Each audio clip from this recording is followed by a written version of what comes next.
Hello, ladies and gentlemen. Welcome to a brand new episode of Hit Refresh Business Resilience in a Post COVID World, presented jointly by Mint and SAP. I am Roudra Bhattacharya, and today I'm joined by some eminent industry leaders for discussing success mantras for ensuring business continuity during these testing times. The one thing that we cannot ignore is the importance of technology in formulating an exit strategy. So, how can digitisation help organizations survive and emerge stronger from this crisis? Our experts will share their insights on this question today. I'm very happy to introduce you to all our panel of thought leaders. We have Dr. Om Prakash Manchanda, MD, Dr. Lal Pathlabs, Mr. Parvesh Ghai, Vice President, Northeast and Bangladesh at SAP, Indian Subcontinent, Mr. Hamid Ahmed, CEO of Hamdard Laboratories, India, Ms. Aakanksha Pawar, CEO, Shiv Naresh Sports. She will be joining us in a bit. And Dr. Kush Gupta, Director at Brawn Laboratories Limited. A very warm welcome to each one of you. Thank you for taking the time out to join us on this session. I would like to start with a question for all our speakers. The last few months have been particularly challenging for all business owners. What have been some of your key challenges, especially from your industry and your company perspective? Maybe Mr. Ahmed, you could start off on this. Yeah, these last few months have been very interesting. They have shown that how consumer perceptions and consumer tastes change. We have been keeping a close track at that, and it has been quite an interesting journey. We have been fortunate to launch new products and see how we have been able to sustain those new products during these times. It's quite an interesting journey. What have been the key challenges that you have faced in the past 9 months or so? If you could maybe just point out one or two very specific. Yeah, obviously, challenging times it has been because the production facilities in the initial few weeks were closed, and then the supply chain was stopped. So what we had to do is basically go to the local district administration and ask that for revival of our facilities. Obviously, manpower was not easy to come. There were people who were going out of factories. They were running to their hometowns. To retain them was a challenge. We had to start off the factories as well as maintain social distancing norms, which were very tough during those times. So usually our factory has approximately 400 people, but we were fortunate that the local district administration gave us permission to start off with 75 people. So whatever minimum manufacturing we could start off with, we did. And that was enough to at least sustain us for some time. So situation was was difficult for the first couple of weeks, but then we did come out of it. So this happened when Ruafza was at its peak. So that is our largest selling product. This started in the end of March, early April. So that was exactly when the demand for Ruafza at its peak. And to have this kind of a situation where we were expecting our supply chain to be rolling smoothly, this pandemic did hit us. But we were fortunate that we could take some steps to revive it. Interesting. So we have a very interesting panel here today from the perspective that in this past 9 months, these industries have all played a very key role. Diagnostic testing, Mr. Manchanda. Then we have a pharmaceutical company, Dr. Gupta, as well as essential goods, FMCG, right? So these are very valuable perspectives. Mr. Dr. Gupta, from your perspective, what have been the biggest key challenges for the past months, for the past 9 months for you? Adding on to what Mr. Hamid has said, manpower issue and the communication has been one of the, a few key challenges that we came across as an industry. But adding to what Mr. Hamid said is the other, big challenge as a part of pharmaceutical we faced was the supply of raw materials and the prices of the raw materials. Mr. Bhattacharya, to bring into your attention, pharmaceutical is one of the industries which has high dependence on China. The API which we are getting or the intermediates from which the production is done is actually we are totally dependent on China. To give you some statistics, we close to import 3.5 billion dollars of I mean basically the requirement of API is 3.5 billion dollars, and out of this 2.4 is coming from China. So you can see 70% is something which we are dependent on China. So during this COVID times, definitely that has been the impact that led to the instability in the prices, wherein maintaining the same price of the finished good was one of the biggest challenges that we come across. So very common molecules like everybody knows is paracetamol.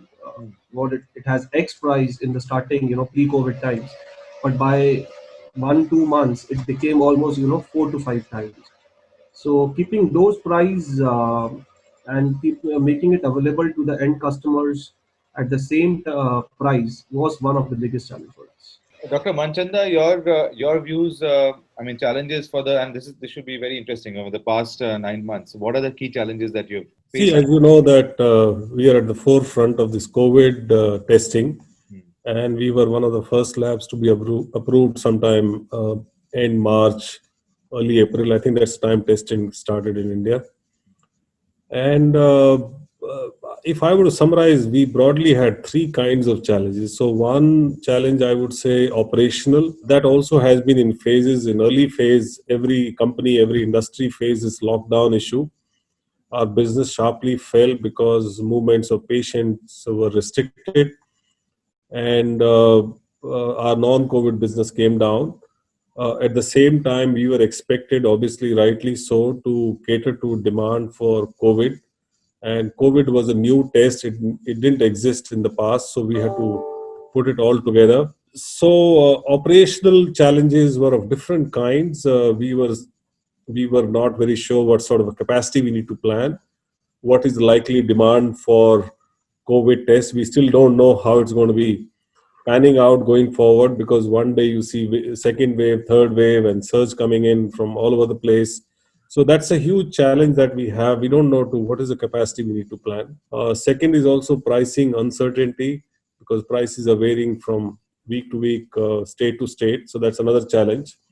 Motivation of our field teams, because while all of us can get locked down, but people who are meeting this COVID enemy day in, day out is a phlebotomist, is a person who is drawing the blood sample or COVID sample. Now that guy is actually taking a lot of risk, and just to keep that flock motivated is not an easy task. And of course, now things have settled down a bit, but in the early phase of this COVID pandemic, there was a lot of anxiety amongst our staff as well. So I think now with time that has settled down a bit. Our business also has undergone a bit of a landscape change. A lot of home visits are being requested. People are not willing to come to our labs in a central place. So that has put its own challenges on our operations. So broadly speaking, that are operational challenge. Second challenge that I would call it an external environment. There are lots of people wanting to reach out to us, wanting to know what's happening, whether it is media, whether it is investors, whether it is government agencies. We have to report to the government. So external, I would say, is a second challenge. And I think third area is a strategic one, which is true for most companies, is that how this pandemic is going to disrupt our business operations. What is the new landscape which is likely to emerge? And technology is virtually invading all the business processes.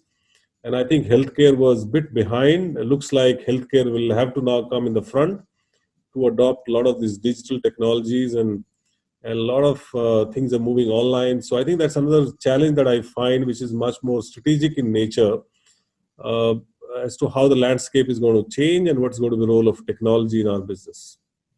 Very interesting, I think, and also very very sharply put. Clearly, and this has been a tough time. But in terms of a future planning, it's extremely complex. You don't know how much to prepare for, what kind of inventory to keep, what to train for.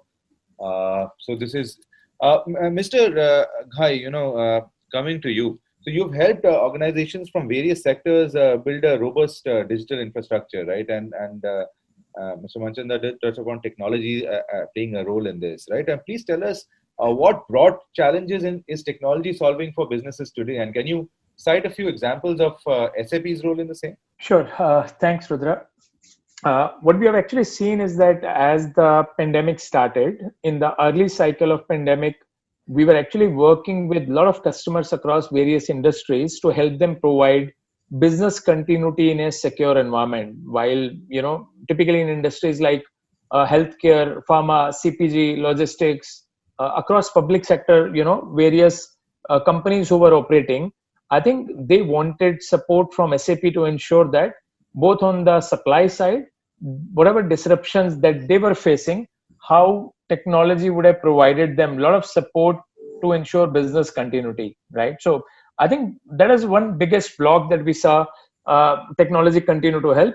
A couple of examples, if I have to pick up, in retail, we saw that customers really struggled when suddenly there was a big shift of uh, footfalls in the physical stores. They had to suddenly explore possibilities to shift their business model from physical to digital. And many of these organizations were not really ready with a digital infrastructure to be able to drive experience and help customers buy or experience their products in a seamless way. So they created what we call it as a phygital kind of environment, where they leverage a mix of physical and digital to help customers go through a seamless shopping experience.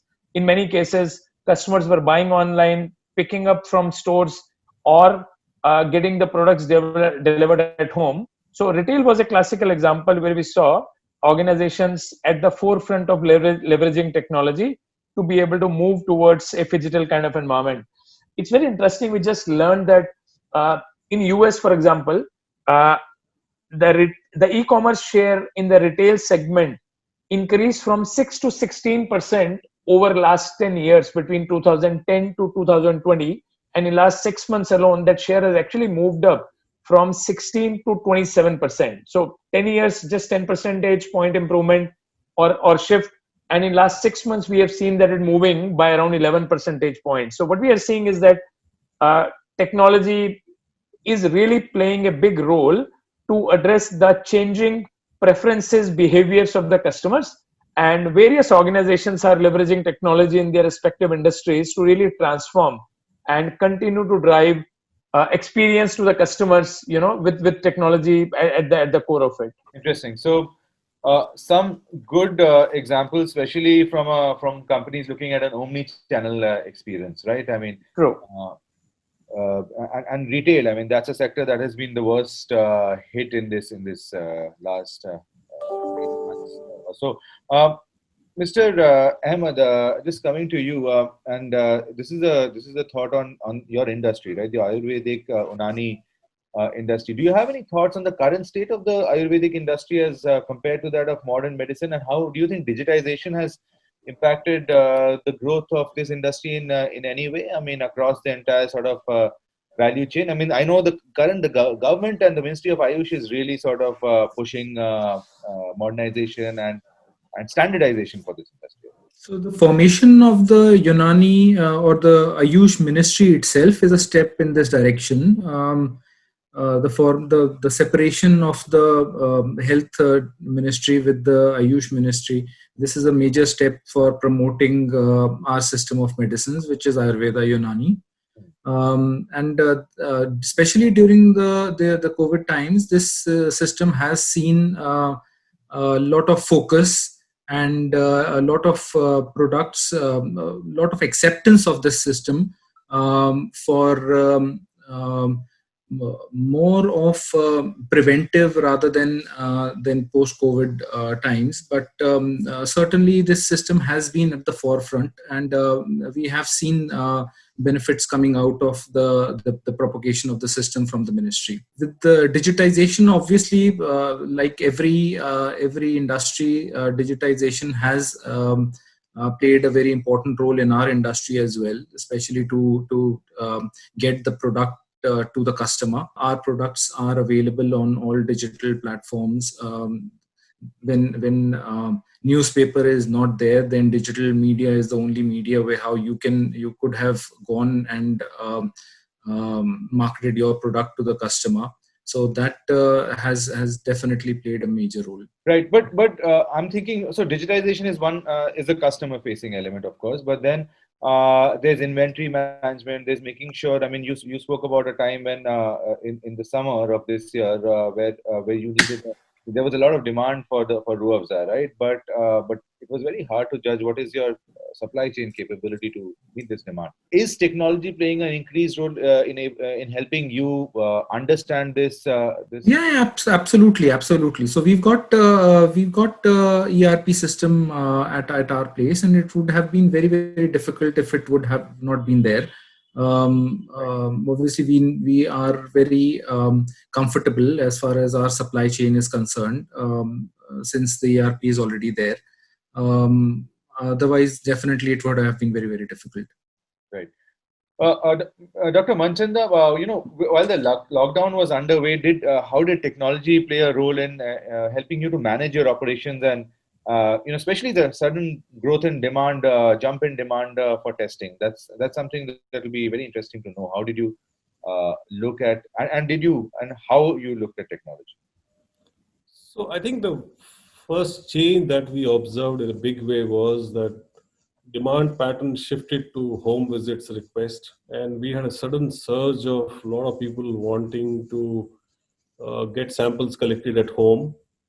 And plus COVID was such a sample collection where we couldn't even call those patients to crowded place. We had to go to homes and collect it. So I think the pattern of demand shifted to home visits. And people also wanted to reduce, rightly so, the length of contact with phlebotomist, because it's not only phlebotomist who is concerned, but equally patient is concerned that you get COVID from that person.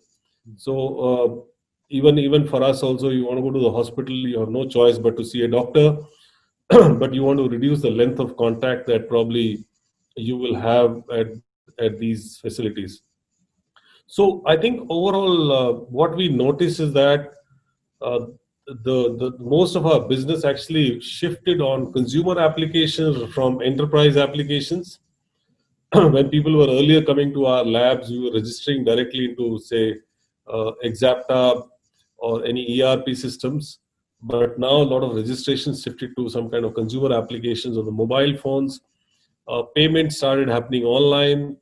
And of course, report delivery always was in soft form, but it accelerated to a large extent where most of the now reports, physical reports, are completely out. And it's all become online. So to my mind, everything business is now shifting quickly to cashless and paperless, and most people want even contactless. We probably can't avoid some amount of contact which is required for collecting a sample, but otherwise, I think it's all becoming digital as much as possible. In any case, our end product is information, so there's a lot one can do even in analytics, etc., as we go forward. So I think technology will have a big role to play in healthcare in general, and more so in diagnostics. Have you looked to automate certain processes using technology? I mean, certain maybe backend processes, or for example, report generation, etc. That sort of automatically gets into the client, because meeting this sudden growth and scale up, it has to be extremely challenging. It's done completely manually. That's what. So I think because see. If you go deeper into our process, they're very complex. While from a face of it, it looks very simple. But you collect a sample, then it goes into a cold chain. You transport the sample. It reaches a lab. Then within the lab also, it has to further get split into multiple departments. Then all the results have to come in one place. So it's a very complex process. It changes hands multiple times. So you need to keep track of sample movement, you need to keep track of quality, you need to keep track of temperature at which it is stored. So technology has a role to play virtually in digitizing and automating all these processes. And it's been a continuous process, as Parvesh mentioned, that technology adoption is happening in many of these industries. Diagnosis is no different. But it's accelerated at such a fast pace in the last 6 months That's unbelievable stuff. That's something which we achieved in last 10 years. Now we are able to achieve in 6 months' time. I think that is the fundamental difference that I have seen in these 6-7 months. And even adoption from a people point of view must have been easier in the past 6 months. I mean, Yes, actually, one of the biggest challenge that I have today is to actually enhance the digital quotient of my own company, because we are a company which is not very young, right? So you have a talent which is legacy talent. You have a medical talent also. So just to lift the level of knowledge and awareness about technology, it's a huge management challenge. And consumers they don't compare you with another healthcare player. They compare you with the Amazons of the world, right? So their benchmarks are very different now. They will say, listen, if some boy can deliver in half an hour's time, why can't your person come? They want everything to be transparent, be informed of everything. Now, the moment they give blood sample, the next question is, when will my report come? And they want to be informed virtually every minute about what the status of the sample is. So that's the kind of demand suddenly a healthcare player is having. But I find there's an opportunity in this as well. So it's just not a difficulty, because every difficulty also throws up an opportunity. So we are looking at this in a very positive way going forward. Interesting. So you might need a tracker in a few sort of an app with a tracker to say that, okay, this is where your sample is, and something like a Zomato or a... No. Actually, we have something called, I don't know, we probably recently we may just have relooked at it, but we have something called expected time of reporting. So like you may give blood sample in Patna, you may give the same blood sample in Delhi, but expected time of report for these two individuals can be different. So with algorithms, we have figured it out is that how much time it takes for sample to be tested and reported, let's say, which is coming from Patna and which is coming from some other cities. So over a period of time, systems keeps itself updated on various tests as to when will the report be released. So, we keep giving notifications to our patients on expected time of reporting. Great. That's a great way to handle the patient or client customer anxiety. Yes. Which has to be a major thing. Dr. Gupta, I mean, coming to you. So manufacturing across industries has taken a hard hit due to COVID, right? And what can you tell us about the way operations have been run at Brawn Laboratories, and what kind of digital tools help you manage your plants and ensuring the well-being of the employees? Rudra, in our case, as far as pharmaceutical manufacturing is concerned and its operations, I think manpower has to come in order to have that touch base and to do the production at the site, because that cannot go without manpower. So as far as having said that, but the technology has played a role for us as well. I'm talking about the kind of meetings that we used to have both internally and externally with our external stakeholders, like the customers. So those meetings which used to be one to one, that has changed to online. There are a lot of training programs and everything, where earlier they were classroom trainings, or they are now we are doing it digital. As far as digitally we are doing it. And moreover, we have got into learning platforms, because we believe that learning and training is something which happens in all the industries, especially in pharmaceutical as well. So we have subscribed to some online training programs and the libraries, where the employees, they can have a direct touch base with updating themselves all the time. So I think digitalization has definitely played some role for us, but as far as the less manpower which is coming because of COVID, that cannot be replaced by digitalization, and I think our industry uh, does require that human touch on the machines and the production. Mr. Ahmed, how do you deal with, and we've spoken about this right before we started, right? How do you deal with erratic product demand during these uncertain times and plan for uncertainties? How do you sort of plan this as part of your overall strategy? Yeah, as if it was earlier, it was easier to assess consumer demand. These times have been very, very difficult. To know how the consumer is behaving is very, very difficult. These times have not been easy, but yeah, it's been quite interesting to see. We have been closely monitoring the consumers' behaviors, keeping track of, through customer research. and then trying to give them the product that they require during these times. So an example would be that we have this age-old product called Ruafza. We have recently launched it in a Tetra Pak with as a milkshake. So milkshake Ruafza, and we had mixed feelings while we were launching it, whether it will do well or we shouldn't launch it during these times. We should hold back. But the launch has shown us exceptional results because of the increase in the milk category, the consumption of the milk category per se. So we have been a beneficiary of that as well. So it's quite interesting to see how consumers are reacting to different products. Obviously, it would be very, very difficult for lifestyle products. But for our products, it has been pretty good. What about new products for given the current situation that we are in? I mean, there's definitely a demand for health products and immunity boosting products, right? I mean, that's big these days. Yes. Is that an area that you have sort of been working on or have launched certain products? Yes. So the honey category has also seen a lot of launches during this time. So we have also launched honey during this period. A lot of other companies have also launched honey. I think any new product in the food as well as health, Ayurveda, Unani space is the first preference would be to call it a immunity booster. But obviously, not all products are immunity boosters.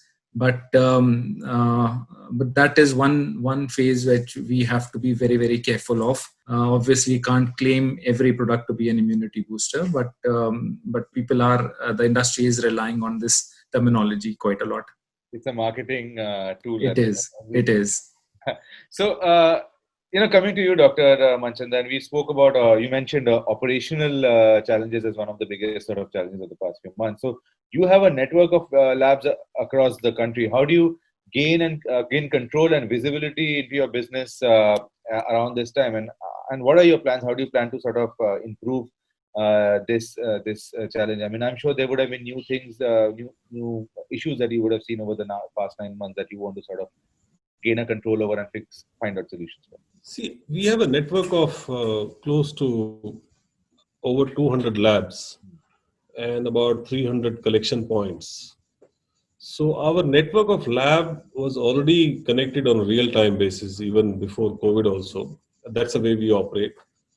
And the quality control that goes around in every lab actually is monitored centrally on a real-time basis. They are also connected through an application called Lab Information Management Software, which is called StarLIMS for us.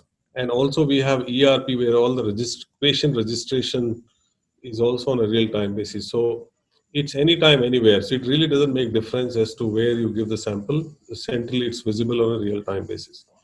I think what really change is happening now is given that home visits business going on increase, we are trying to embrace entire collection center network, where if the lead is generated at our call center, how do we transfer that lead and monitor the patient experience of home collection through franchisee? I think that's a fundamental change which is going to come in our business operations. But otherwise, most of it is already connected on a real-time basis. Okay, so these home collections is where you're looking at a franchisee sort of model to increase the reach, is what you're.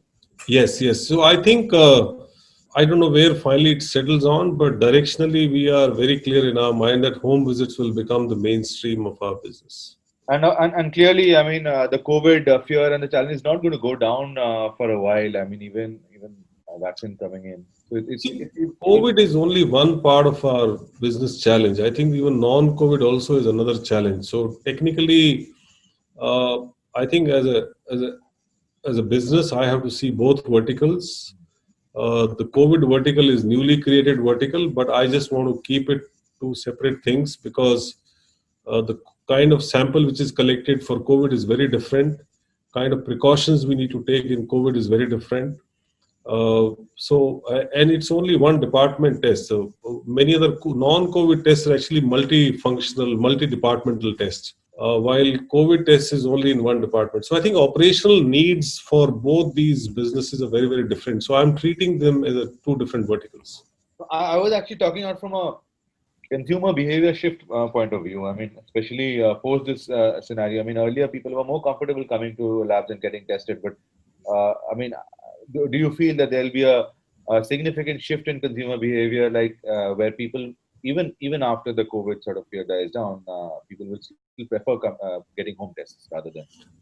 I think it's a bit of a common sense that if you develop confidence and trust on a brand, that your sample is well handled and when it's collected from home, and you are comfortable with the entire process, so that's where you will settle down. It's like we are forced to use Zoom for these meetings, and I have a feeling that post COVID as well, I am beginning to feel that this is a most productive and efficient way of conversation than actually having a physical meetings.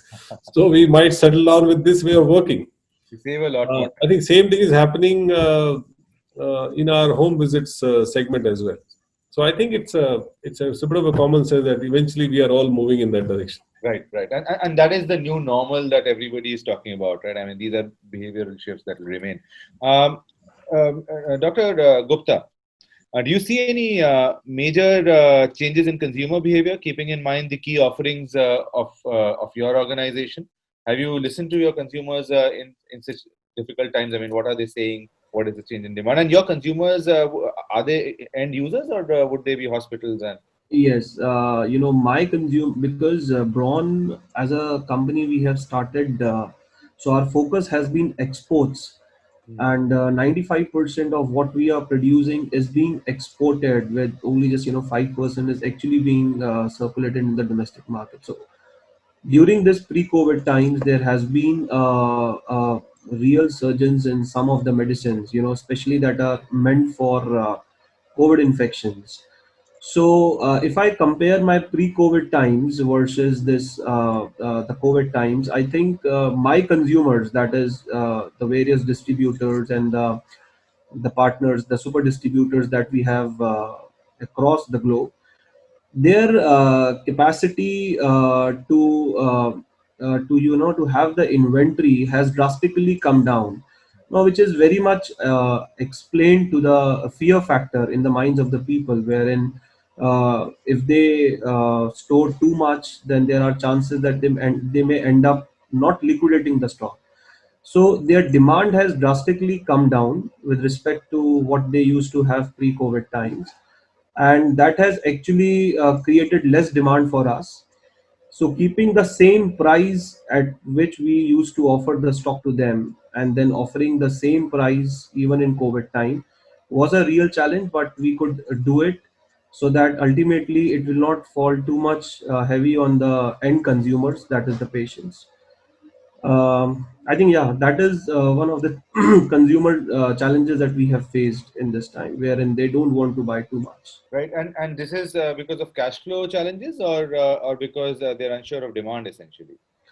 I think because the things is that people, they don't know too much that what is going to happen, so they would like to keep the inventory to the minimum possible level. Plus, they would like to have a better credit terms. So as once the stock is liquidated, only then they plan to order again. So that is the behavior that we have observed across different countries of our operation, where they would like to have more credit period as well as less stock with them. We manage with that. Mr. Ghai, before my last question to all panelists, which is really a forward-looking sort of thought, what role can digitization play in helping organizations future-proof their businesses? I mean, one of the thoughts is that, of course, this is a challenge that has happened when we have all dealt with it. But one of the biggest realization is that how do we prepare ourselves for similar shocks, and if they happen, and they could happen, right? I mean, so. So, how can technology play a role in future-proofing our businesses from where we are today? Sure. So, Rudra, if you look at today, all the businesses actually are operating in an economy which is a very consumer focused, consumer driven economy, right? Consumers are all used to of platforms like I think Mr. Manchanda said, Amazon or some of the social media platforms. So the kind of experience that they expect from organizations, products, brand is something which is where the bar is very, very high, right? And digital technologies, platforms is really enabling that. If that doesn't exist, I think consumers these days are not loyal. They are switching to different products, different brands, unless the experience gets delivered in line with the expectations. And technology or digital platforms are the ones which are making a huge difference in the way the experience gets delivered. Let me give you a couple of examples. If you look at till around 5 years back when Geo started, I remember getting a prepaid or a postpaid connection activated. Used to be a 3 to 4 day process, lot of paperwork, lot of manual processes, and consumers were required to wait for anywhere between 3 to 4 days to be able to get the activation done, right? One significant innovation on customer acquisition side that the Geo did when they came, within first flat 6 months, they acquired 300 million subscribers, which was actually not happened anywhere in the world in such a short span of time, right? What they did was they leveraged Aadhaar based simple authentication to get the credentials of the consumers checked, and that enabled them to be able to simply get the activation of the consumers done. So what used to take 3 to 4 days started happening flat in a 30 minutes kind of time frame, right? It really transformed the way consumers used to buy products in the telecom industry, right? So that's one example.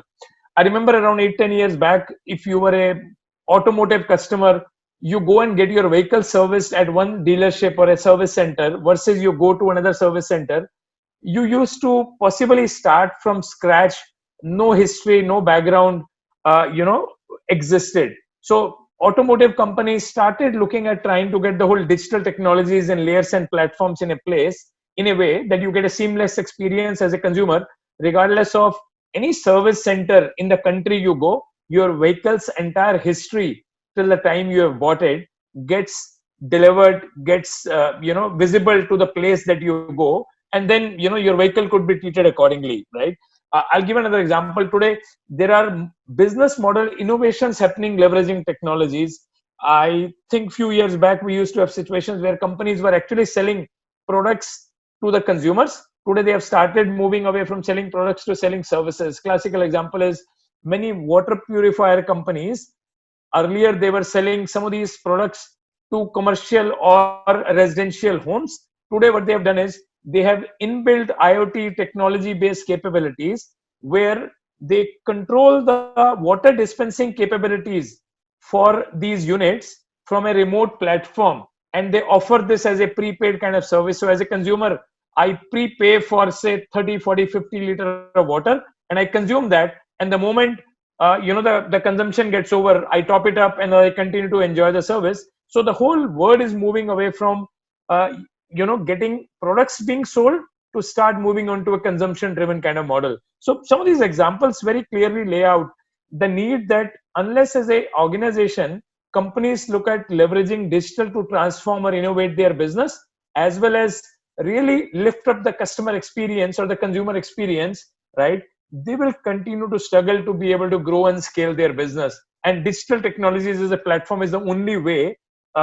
given some of the examples that I shared, organizations can really enhance or transform the customer experience as well as create innovation or disruption in their respective businesses and the industries. Interesting. I think a lot of nice anecdotes in that, and I really, I mean, so the part about ownership versus pay per use model, right? I mean, that's what you mentioned. This is a very interesting thing. It's a trend across all industries now. So great. I mean, one last question for all our panelists. What are your strategic priorities for the next 12 to 18 months? Is it going to be innovation on the product process front? Is it just sort of recovery from a very tough business period of past 9 months? What are these priorities for the next 12 to 18 months, Mr. Ahmed? Yes, so we at Hamdard Laboratories have been known for providing natural, healthy products. So that's exactly what we will continue to do. Just that the format might change because people would no longer require certain kind of products. Maybe they would require kada during these times. So we have provided those. So this is the kind of innovations, new products that will keep on coming, closely watching the consumer demands and the changing consumer behaviors. But obviously, we will remain in our core spaces. And that's on the product front. But any thoughts on the process, on the overall sort of how do you Yeah, I think that has already taken a change, as Dr. Manchanda has already said that the way we have been doing business has radically changed during these times, and I think some of the processes we'll take forward from where we are, and they will become our new normal. And I think we have adopted well to these changing conditions, and we'll keep on adapting to these situations. Dr. Gupta, I mean your priorities for the next 12 to 18 months. So I said that we will be focusing on indigenization of raw materials, wherein our dependence on the China, which cannot be, it cannot overcome overnight. It has to go slowly and gradually. Our government is also taking a lot of good initiatives like incentivizing the manufacturers to establish their own API units, which they have come up with. They are putting up the infrastructures for establishing API parks, wherein more and more people can come up with their own products in times to come. So our first prime focus is to have indigenization of raw material with Indian partners, and second of all, I think we have to have better communication, because as I mentioned that physical contact meeting is going very less. We have to have good IT softwares and the IT cloud-based and our DMS data management systems, wherein that communication part we should try to develop. That are, I think, my two priorities over the period of next few Okay, months. thank you. Dr. Manchanda, your priorities for the next 12 to 18 months. Yeah, so there are certain priorities we already had, and those will continue. Like, for example, we were always focusing on rest of India, as you rightly mentioned that we are too dependent on northern part of India. So we want to widen our footprint, so that priority will continue. Second is our growth model. Primarily, our company has been built on back of organic way of driving growth. We are very keen to explore certain partnerships with the local labs, especially in South and West region. So this has nothing to do with the new normal. I think there are certain other priorities that have come in place because of current environment. Number one is COVID has become a significant part of our top line. I don't know how it's finally going to pan out, but I do believe that in a short term or to even to medium term, this COVID stuff is here to stay. So we will have to treat these two separate verticals as COVID and non-COVID. So I need to make sure that our org structure is such that we don't dilute focus at the cost of other, because non-COVID customer base is equally important. So we need to service that. Third priority is, I think this digital is everybody's talking about. There are certain challenges as we adopt digital technologies. One is, of course, competency development of our own organization, injection of fresh talent into the company, which can really take this forward. Otherwise, all of us are all of us will keep saying we have to do this, but we also have to find out people who have to do it.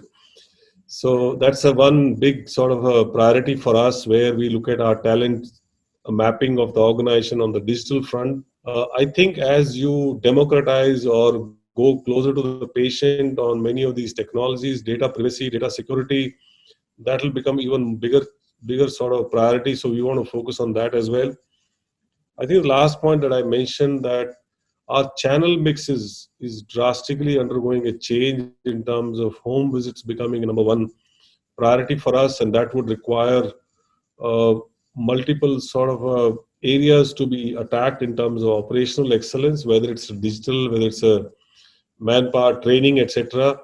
One of the things we find that if you go to home collection, you technically lose bit of a brand experience control to the person away from you, right? Because if in the lab you are still overlooking that person, but once the home visits happen, the phlebotomist, you just don't know what's really happening. So it's very important to actually monitor the entire brand experience in home visit scenario. So I think some of these strategic priorities are going to get added to what we already had in the past. Very interesting. And the last part is true. I mean, they are your ambassadors when they step out. I mean, they're really taking your brand out there to the customer. Very interesting. I think that was a very insightful discussion. I'm just going to quickly sum up our conversation for today. And our first question was about the key challenges of the past few months. Mr. Ahmed mentioned a supply chain disruption, of course, being the biggest challenges, and production challenges. Thus, as a result of that, manpower as well, because a lot of the staff at factories, the blue collar staff, many of them had traveled back to their home villages. Dr. Gupta, in terms of challenges, mentioned prices of raw materials and a high dependence of China is an issue that has sort of been in the past 9 months, and that has definitely led to supply chain issues. I think one of the focus areas for Dr. Gupta and Brawn Laboratories going forward is de-risking the supply chain of bulk drugs, APIs. Dr. Manchanda mentioned in terms of a key challenge was, and especially at with Dr. Pathlabs right at the front line of the COVID battle, divided it into three, right? So operational, where suddenly you have this new business vertical in terms of COVID coming up, and you have the other business vertical going down. How do you plan capacity? How do you manage pricing, motivate teams in such a risky environment? There's also the external challenge that was mentioned in terms of handling media, government, investors. There was a lot of chaos in the past 9 months. Also, a strategic sort of challenge, given how the landscape will change, and this is a business where there are many stakeholders. So how do you sort of plan for the future, keeping this challenge in mind? I also asked how can technology help, and how is technology sort of solving for certain problems. I think mentioned was technology has really helped in business continuity in many cases, and also, and this is something Mr. Ghai mentioned, that omni-channel for retail especially, which has been an industry that has been seen a really troubled times. Of course, people are not visiting physical stores. Technology and digitization has really helped them deliver a phygital or an omni-channel experience where you sort of try online and you get the delivery right at your home. You don't always need to travel.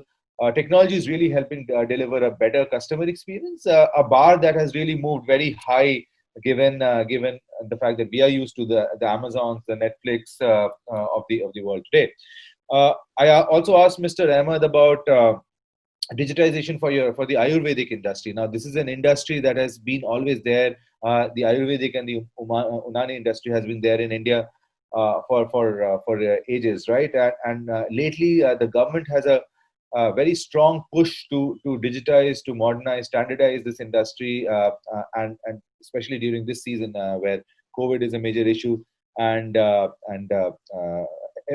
we are very, I mean, immunity is a major focus area. This is important as to see how the industry goes, what products are launched.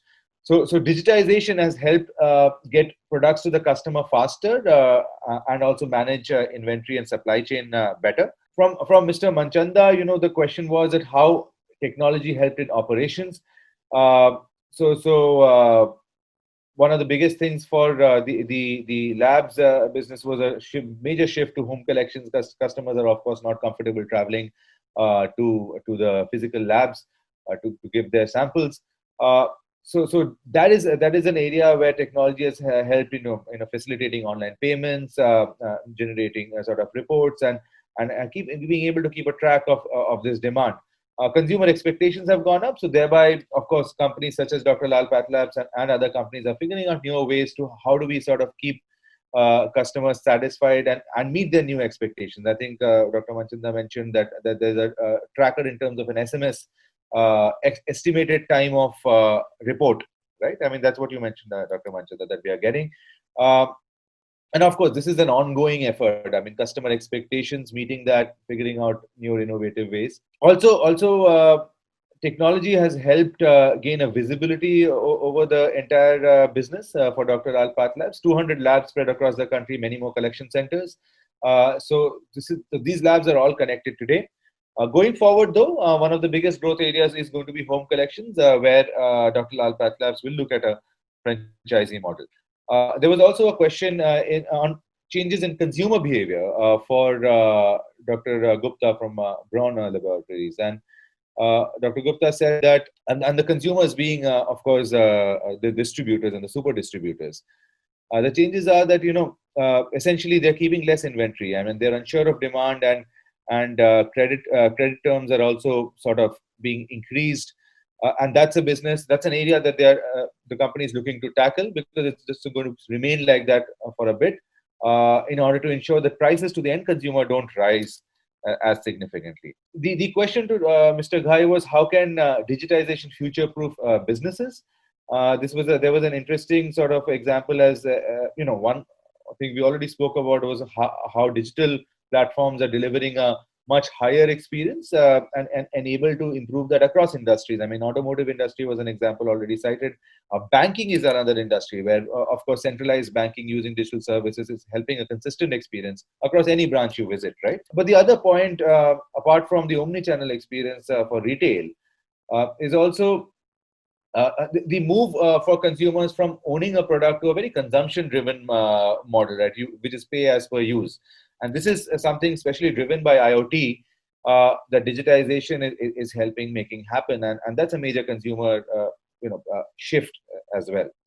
My last question to all my panelists was the priorities for the next 12 to 18 months. Mr. Ahmed mentioned that new products are the focus area. Kada is an example, which sort of catering to the change in consumer behavior, the tastes, and also with the times, right? Immunity is definitely one of the biggest focus areas. And for Ayurveda, that is going to be one growth area in terms of new products. Dr. Gupta mentioned, again, coming back to the fact that supply chain from China was impacted, indigenization of raw materials is going to be one big focus area over the next few months, looking at domestic suppliers who can meet up the quality and helping them scale and set up the facilities for the same. And the government is also supporting in this area. Dr. Manchanda mentioned, in terms of the priorities for the next 12 to 18 months, is a focus beyond the traditional strength of North India for Dr. Lal Pathlabs to the West and South India, where the growth will be more from a partnership model rather than only look at an organic model. I'm sure Dr. Lal Pathlabs will add its own laboratories, but also look at partnerships for a faster growth, while maintaining, of course, quality and standardization at the same time. The other area is to look at the organization structure focus between COVID and the non-COVID business, and look at them separately as a business area, and how are they doing, how they're growing. There is definitely uncertainty in terms of the COVID business. Where are we sort of heading towards?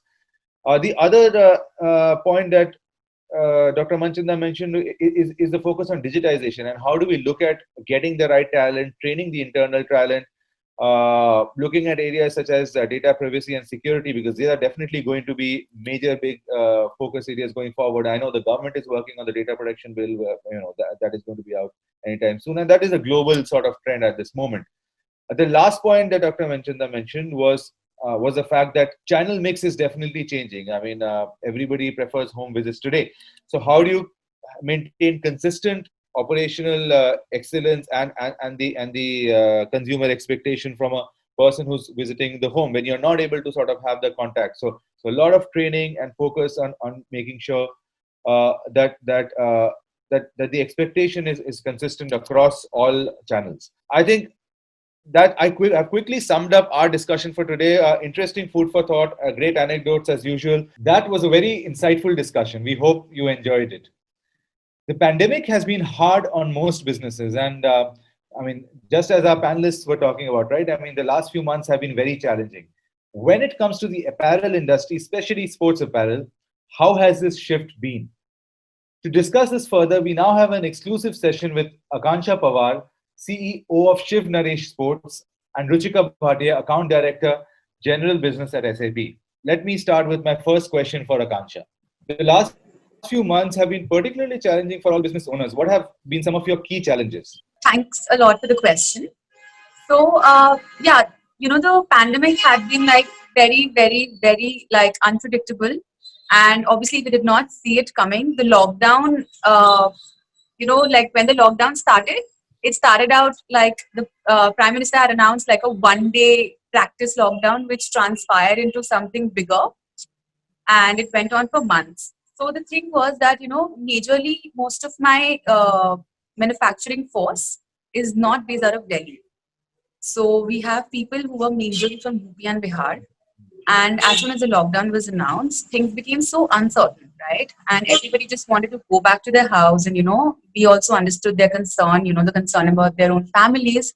So we had to let them go. And once they had left, even after the lockdown was lifted, it was very difficult for me to, gather all my workforce. So the three problems which we felt were A, like our retail sales dropped down because even after the lockdown was lifted, people were very, very cautious of not stepping out.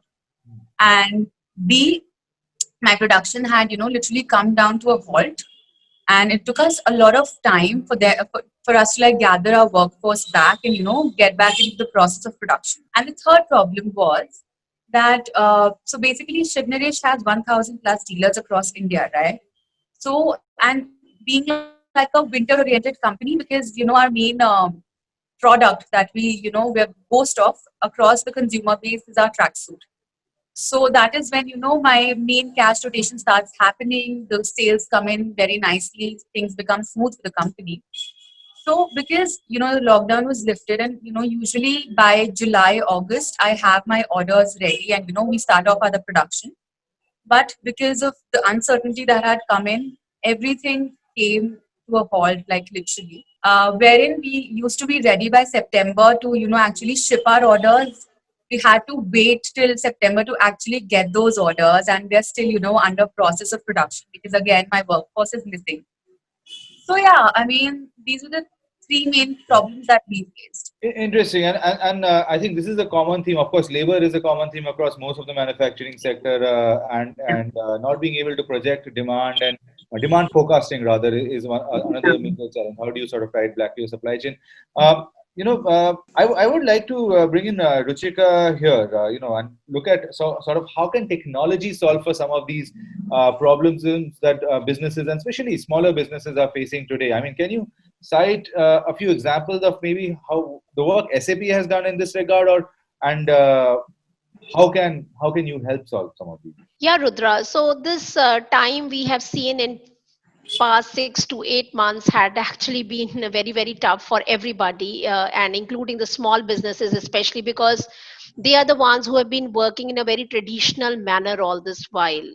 There are organizations who have already taken up a step ahead and leverage technology to integrate all their business processes. But of course, for the upcoming and growing organizations, still we run in a very, very conventional way. The typical example of labor not available definitely halts the production, but definitely technology can play a very important role, where Aakanksha mentioned that our stocks were all piled up and we didn't have ways to really distribute it effectively. Because in this lockdown we did see a very, very uplift towards the e-commerce. The soon the lockdown opened after 2 months, at least the e-commerce sites were up and running, and the online sales was definitely a big hit, right? So technology can definitely help our customers to leverage all those online presences, dealing with vendors through digital modes, because of course we can't continue to welcome visitors at our offices in such COVID times, right? And at the same time, even what we have seen, our customers who had been thinking of digital transformation maybe 1 year or 2 year down the line, they have actually fast forwarded the process and started engaging with us very, very early. In fact, sitting in a technology company, our 8 months had been super busy. We had been into calls and discussions with the promoters, and the decision makers to see to it how we can bring in technology to make their business sustain and run and continue to run. Because essentially what happens is, in a regular environment, we can come across, sit across the tables, go to each other, maybe move the files. But when we all are working from homes, it is becomes very very critical to have single source of truth for all the business transactions, right? So that everybody is referring to the most updated information, rather than just looking at recording the transactions which we are doing. And that's what SAP does. It connects each and every aspect of business in real time, so that the management, the CEOs like Aakanksha, can have real time visibility into the status of each and everything. And not only that, during this pandemic, it also becomes important to prioritize certain things. We can't run business as usual, that everything is running in parallel and we can manage everything, right? With the limited workforce, limited stocks, but multiple orders or multiple demands, we might have to prioritize. And in this prioritization, of course, there could be many aspects, but for a business, and for especially for a small business, profitability and costing becomes equally critical. So we need to take calls where the businesses can be more profitable, and that can only happen if we can simulate the things in real time, if we would have data points available in real time. So those are the things which have triggered our customers to take forward the journeys with us.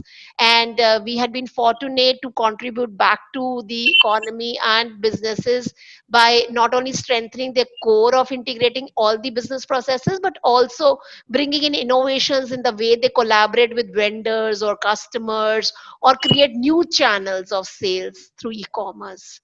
Interesting. Akansha, I want to talk a bit about the customers, right? I mean, your customers are primarily, like you said, athletes, fitness enthusiasts, and largely from smaller cities, right, as well. Now, I mean, most of athletes have had a hard time. Their regular regimes have been affected by the pandemic. They're not really able to go out, at least for a longest period, right? What initiatives have you taken to sort of stay connected, keep an engagement going with your consumers, get a conversation, also, in a way, generate some demand at a time when demand has been a little low? Before the pandemic and the lockdown, I remember like a couple of weeks ago, like I think in Jan or maybe December, we were actually planning like a campaign with all the sports stars of India who have been selected for the Tokyo Olympics 2020. So because we have always been a part of every sportsman's life. If it's like in the Olympic discipline sports, that's our forte. So, like, we had planned like a small campaign with them, and we had actually done a shoot with most of them a couple of months ago. And it's like a Shiv Naresh shoot called Desh Ki Vardi, right? So it's our campaign. So we wanted to push that, but once things started happening, and we got to know that Olympics have been postponed for 1 year, and then eventually we get to know that every sports league has been cancelled, like tough. And I think IPL happened, but that happened in Dubai. So for us, obviously, the business has taken a big hit in that respect. Uh, Even like school leagues and everything have been cancelled because there's no school. I mean, come to think of it, nothing is happening. Everything has come to a halt.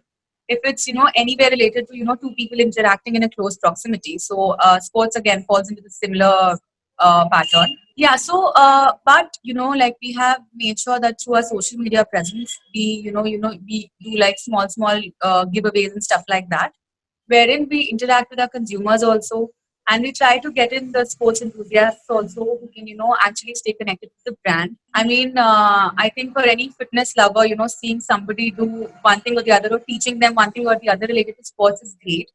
So like we did like our Facebook lives and all with like yoga teachers, where we actually gave out yoga lessons to the people. And I mean, apart from just making it about social media or marking our presence, I think it was very positive for the company, because we could actually transcend down what we believe in. So yeah, that was about that. Interesting. And what are your strategic priorities for the next 12 to 18 months? I mean, how have you witnessed this pandemic period? Are there new ideas that you have in the direction you want to take your business? Have you Right. discovered any new opportunity? Okay, so as ma'am had also mentioned earlier, like online sales. So Shiv, of course, was a very conventional company, and because we mainly deal with sports garments for athletes, so there's a huge difference, with like my consumer base. The size of their bicep or their tricep is rather very small if you compare it to the wrestler or an athlete, because they're actively. So there's one thing called active sportswear and another thing called passive sportswear. We usually deal with active sportswear, and passive sportswear was not, that is the section where a lot of innovation wasn't happening of late. So, but then we realized the potential of actually making online sales. And, we are so glad, like right before the pandemic had started, we had launched our website. And yes, Just to so understand, passive sportswear is for people like us, right? I mean, yeah, passive sports is big for and people like you and me who are not actively playing on the field, okay. but we rather go to the gym, or we go for like a morning walk, so we do yoga. Right. So yeah, there's a huge difference in that. I mean, we would probably fit into like a size medium, but if I get a wrestler of our height, he'll be like an extra large or a double XL. So you started making clothes for this segment. Yeah. So we were doing that earlier as well, but because there was like a little awareness, like a lack of awareness. I'm sorry. So yeah, we used our website right before the pandemic with very very few products, say like 20, 25 tracksuits, 10, 15 t-shirts. But then after the lockdown had been lifted, we actually saw a huge potential there. And like from wherein we started with like 20 orders per day, now we're like at 120, 150 orders per day. So of course, I would completely agree with ma'am, like how she had said that moving out of the conventional zones of the business is I think that is the only way, because things have changed. Like I do not recall of another year in at least my living memory where a sports meet as prestigious as Olympic could have been postponed for one entire year. So yeah, I mean, this pandemic has taught us that nothing is permanent. Whatever business model we are actually working with is just temporary, and we need to change it with time. And had it been like we would have missed out on the opportunity of making like an online presence, then I'm sure that we would have suffered even more than what we've suffered till now. So that brings me to my last question, and this is for Ruchika. So what role can digitization play in future-proofing businesses? Now, this is one thought that Aakanksha had, and how do you sort of prepare from an e-commerce angle? But this is retail, this is apparel, on a larger basis. How do you future-proof your business? Sure. So, of course, technology, we all are agreeing, is playing a major role, because this was one a function which was making us all still continue to remain connected and talking to each other, and still being a part of the society and bigger economy.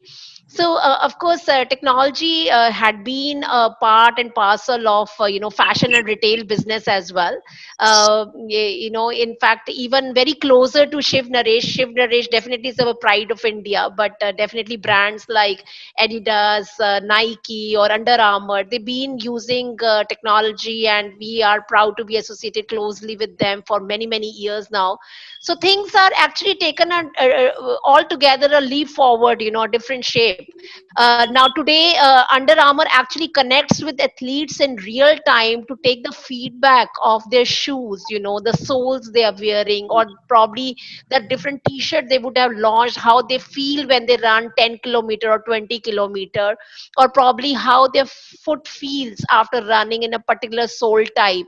And in real time with the app, they gather that feedback, so that feedbacks can be collated and consolidated when they launch a new shoe type. So that, because ultimately, our business, our brand will continue to grow when the consumers will love it, and they would want to come back to you, and they would see that yes, our brand is listening to us, and they want to cater to our needs, right? So technology has come to that level, and from SAP, a tool called Qualtrics allows a real time customer sentiment also to be captured, and all those feedbacks in hundreds and thousands of data data points, or they are collated and they are given back to the R&D team and the production, so that when they come back with the new things, it should be very much aligned with our consumer requirements. So from there to, of course, we're talking about basics, because of course, as I said, I'm very close to small and medium enterprises. First and foremost, it becomes important that we have end-to-end business processes all consolidated and integrated and talking to each other and providing real-time information, so that the senior management, the sales head of the CEO of the organization, or the person who's CFO, who's responsible for the profitability, they all know which are the businesses they need to, which are the customers they need to focus on. And with the changing trend, it's also lot size of one, right? Akanksha, you would relate, what sports authority of India or hockey federation would ask you would be very, very different. There will be very unique requirements coming your way, right? What you're offering to passive sports people is very different to from the active sports people, and that too, with the season, the demands and the trends will continue to change, right? So with the changing trends, of course, you have been having experience of years together, but then the ecosystem is also changing. Probably the vendors which you were dealing with are no longer able to supply the same amount to you, right? You need to find alternate vendors for your supply chain, to be Right. maintained, right? And even the logistics providers who were helping you to distribute your goods across, probably they have changed, or their capabilities have changed, and they're not able to meet your changing needs. So with this continuously changing market, changing consumer requirements, behaviors, and the demand, it becomes important that with the help of technology, on in the real time, you're able to simulate, forecast, meet your demand, and look at your profitable aspects of your complete supply chain. And we are fortunate, we've been catering to almost all of it. Back in India, we are working with almost all hosiery and brands like body care has gone live in this lockdown. They have really changed from very conventional ways of accounting system and custom ERPs to a full-fledged SAP ERP. And even other brands of all hosiery brands like Lux, Rupa, Page Industries, they all have been leveraging SAP technologies. So we are proud to be associated, and we will definitely love to continue to focus to our growing companies and see to it how we can contribute by bringing value to their business. That brings us to the end of our discussion. Thank you, Aakanksha and Ruchika, for joining us for this mini capsule within our larger episode today. I want to especially thank all our guest speakers for taking the time out to share their valuable opinions with us. A big shout out to SAP for partnering with us for this series. This is us signing off. Stay well and take care.